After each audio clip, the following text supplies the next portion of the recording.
On a psychological level, we lie partly to paint a better picture of ourselves, connecting our fantasies to the person we wish we were rather than the person we are. But while our brain is busy dreaming, it's letting plenty of signals slip by. Our conscious mind only controls about 5% of our cognitive function, including communication, while the other 95% occurs beyond our awareness.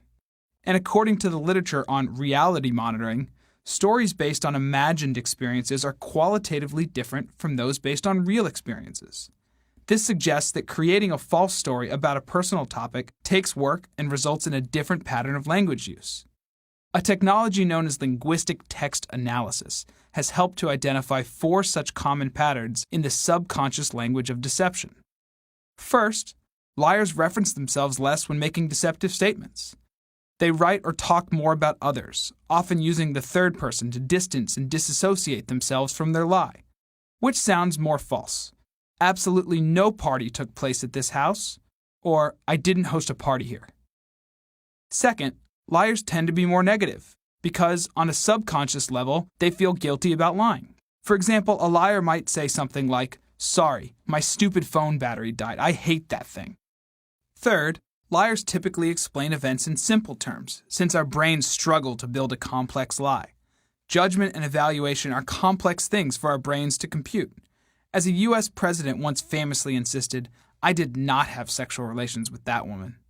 And finally, even though liars keep descriptions simple, they tend to use longer and more convoluted sentence structure, inserting unnecessary words and irrelevant but factual-sounding details in order to pad the lie.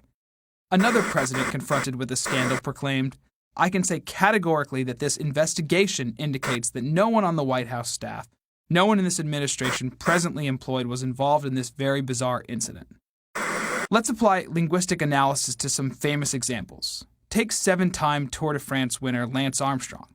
When comparing a 2005 interview in which he had denied taking performance-enhancing drugs to a 2013 interview in which he admitted it, his use of personal pronouns increased by nearly 3/4. Note the contrast between the following 2 quotes.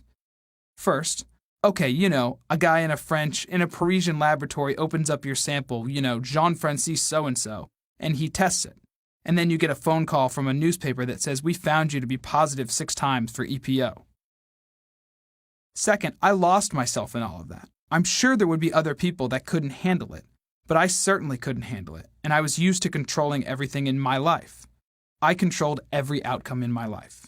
In his denial, Armstrong described a hypothetical situation focused on someone else, removing himself from the situation entirely.